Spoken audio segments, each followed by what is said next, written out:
رسول اکرم صلی اللہ علیہ وآلہ وسلم کی کفالت اور سرپرستی۔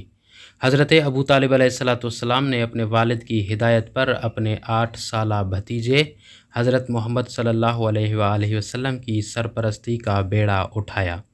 سیرت ابن ہشام جلد نمبر 1 صفحہ نمبر 116، دلائل النبوت جلد نمبر 2 صفحہ نمبر 22۔ ابن شہر آشوب نے لکھا ہے کہ جناب عبد المطلب نے وقت وصال حضرت ابو طالب علیہ السلام کو بلوایا اور کہا، بیٹا تم رسول خدا صلی اللہ علیہ وآلہ وسلم کی نسبت میری محبت کی شدت سے آگاہ ہو، اب دیکھو کہ ان کے حق میں میری وصیت پر کس طرح عمل کرتے ہو۔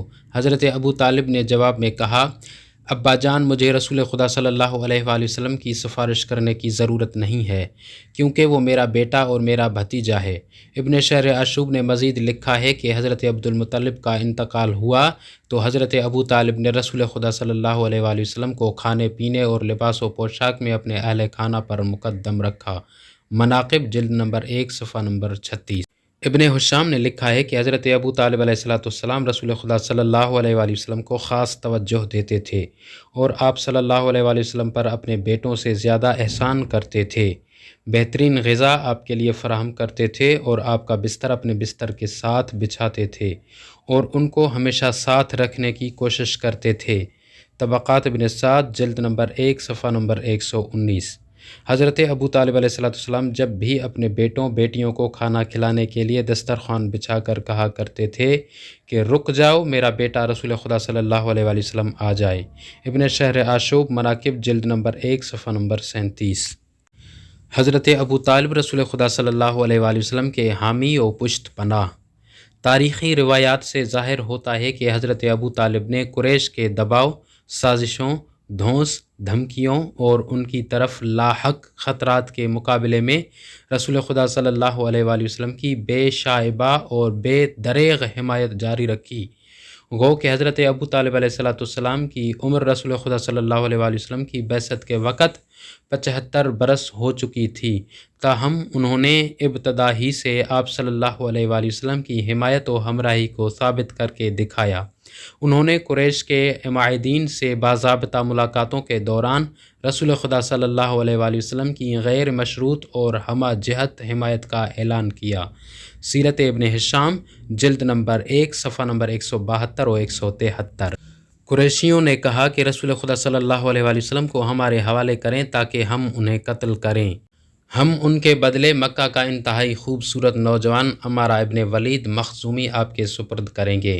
تو مومن قریش نے جواب دیا، اچھا تو تم میرا بیٹا مجھ سے لے کر قتل کرو گے اور میں تمہارے بیٹے کو پالوں گا اور کھلاؤں گا اور پلاؤں گا۔ حضرت ابو طالب علیہ السلام نے قریشیوں پر لعنت ملامت کی اور انہیں دھمکی دی کہ اگر رسول خدا صلی اللہ علیہ وسلم کے خلاف اپنی سازشوں سے باز نہ آئے تو انہیں ہلاک کر دیں گے۔ سیرت ابن ہشام جلد نمبر 1 صفحہ نمبر 173، انصاب الاشراف جلد نمبر 1 صفحہ نمبر 31۔ یہ حمایت اور محبت اس حد تک تھی کہ حضرت ابو طالب علیہ السلام اور ان کی زوجہ مکرمہ حضرت فاطمہ بنت اسد سلام اللہ علیہا رسول خدا صلی اللہ علیہ وآلہ وسلم کے لیے ماں باپ کی صورت اختیار کر چکے تھے۔ تاریخ یعقوبی جلد نمبر 2 صفحہ نمبر 14۔ رسول اکرم صلی اللہ علیہ وآلہ وسلم نے حضرت ابو طالب کے روز وفات غم و اندوہ کا اظہار کرتے ہوئے ارشاد فرمایا، ما زالت قریش قاعتن او قاعدتن عنی حتی توفی ابو طالب، جب تک حضرت ابو طالب بقید حیات تھے قریش مجھ سے خائف رہتے تھے۔ معتزلی ابن ابی الحدید شرح نہج البلاغہ جلد نمبر 14 صفحہ نمبر 65 تا 84۔ شیخ عباس قمی سفینۃ البحار جلد نمبر 2 صفحہ نمبر 87 تا 90۔ تاریخ مدینہ و دمشق جلد نمبر 66 صفحہ نمبر 339۔ ابن الکثیر البدایہ و نہایہ جلد نمبر 3 صفحہ نمبر 164۔ عبد الرحمن ابن کثیر کہتے ہیں کہ میں نے امام جعفر صادق علیہ السلام سے عرض کیا کہ لوگ گمان کرتے ہیں کہ حضرت ابو طالب علیہ السلام آگ کے تالاب میں ہیں۔ تو امام علیہ السلام نے فرمایا لوگ جھوٹ بول رہے ہیں، جبرائیل یہ بات لے کر نبی صلی اللہ علیہ وآلہ وسلم پر نازل نہیں ہوئے۔ میں نے عرض کیا کہ پھر جبرائیل کیا لے کر نازل ہوئے؟ امام جعفر صادق علیہ السلام نے فرمایا جبرائیل نازل ہوئے اور رسول خدا صلی اللہ علیہ وآلہ وسلم سے عرض کیا، اے رسول خدا صلی اللہ علیہ وآلہ وسلم، آپ کا پروردگار آپ پر السلام کہتا ہے اور فرماتا ہے کہ بتحقیق اصحاب کہف نے ایمان کو خفیہ رکھا اور شرک کا اظہار کیا، پس اللہ تعالیٰ نے انہیں دوگنا اجر عطا فرمایا، اور بالتحقیق حضرت ابو طالب نے ایمان کو خفیہ رکھا اور شرک کو ظاہر کیا اور اللہ نے انہیں دوگنا اجر عطا فرمایا، اور وہ دنیا سے نہیں اٹھے حتیٰ کہ اللہ تعالیٰ کی جانب سے انہیں جنت کی بشارت ملی۔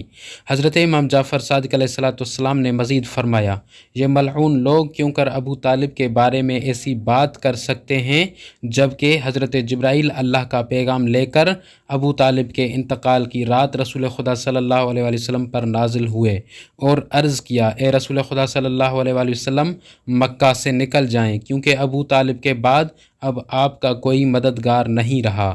یہ روایت فخار ابن معد اپنی کتاب الحجت علی المذاہب الی تکفیر ابی طالب صفحہ نمبر 17 پہ لکھی۔ شیخ مفید لکھتے ہیں کہ حضرت ابو طالب علیہ السلام کی وفات کے وقت جبرائیل رسول اکرم صلی اللہ علیہ وآلہ وسلم پر نازل ہوئے اور اللہ کا حکم پہنچایا کہ مکہ کو چھوڑ کر چلے جائیں کیونکہ اب اس شہر میں آپ کا کوئی یار و مددگار نہیں رہا۔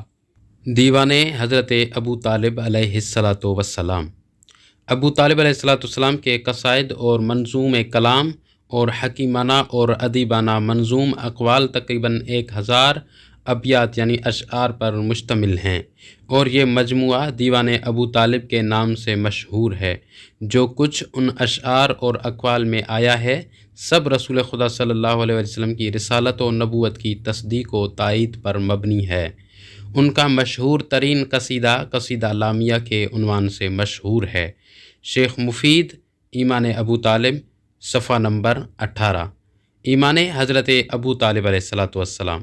شک نہیں ہے کہ ابو طالب علیہ السلام رسول خدا صلی اللہ علیہ وآلہ وسلم کے سرپرست اور دشوار ترین ایام میں آپ صلی اللہ علیہ وسلم کے حامی تھے، لیکن امیر المؤمنین حضرت علی علیہ السلام کی شان گھٹانے کے لیے ان کے ایمان کو متنازع بنانے کی کوشش کی گئی اور ایمان ابو طالب پر کافی بحث ہوئی۔ شیعہ اثنا عشری حضرت ابو طالب علیہ السلام کے ایمان اور اسلام پر یقین کامل رکھتے ہیں اور علماء شیعہ ائمہ اہل بیت علیہم السلام کی روایت کی روشنی میں ان کے ایمان پر اجماع رکھتے ہیں، اور بہت سے علماء اہل سنت حضرت ابو طالب کے اشعار و اقوال نیز رسول خدا صلی اللہ علیہ وسلم کی حمایت کے حوالے سے ان کے اقدامات اور اس راہ میں ان کی جھیلی ہوئی صعوبتوں کی روشنی میں ان کے صاحب ایمان ہونے پر یقین رکھتے ہیں، اور ان کے مقابلے میں بعض اہل سنت اور وہابی علماء کا خیال ہے کہ حضرت ابو طالب شریعت اسلام پر ایمان نہیں لائے اور حالت شرک میں دنیا سے رخصت ہوئے۔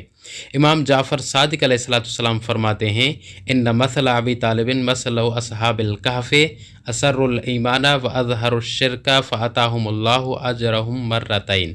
بے شک حضرت ابو طالب کی مثال اصحاب کہف کی سی ہے کہ جنہوں نے اپنا ایمان صیغہ راز میں رکھا اور شرک کا اظہار کیا، پس خداوند متعال نے انہیں دوگنا اجر عطا فرمایا۔ شیخ مفید لکھتے ہیں پس انہوں نے ایمان کو خفیہ رکھا اور ظاہر کیا ایمان میں سے صرف اتنا جس کا اظہار ممکن تھا، اس مصلحت کی بنا پر حتیٰ کہ اسلام کی بنیادوں کو استوار کرنے اور دعوت کے استحکام اور رسول خدا صلی اللہ علیہ وسلم کی رسالت کی استقامت اور استحکام جیسے مقاصد تک پہنچ سکیں، اور وہ اس سلسلے میں کہف والے مومنوں کی طرح تھے کہ جنہوں نے ایمان تقیتاً مصلحت خواہی کی بنا پر خفیہ رکھا اور ایمان کی مخالفت کو ظاہر کیا، پس اللہ نے انہیں دوگنا اجر اور پاداش عطا کی ہے۔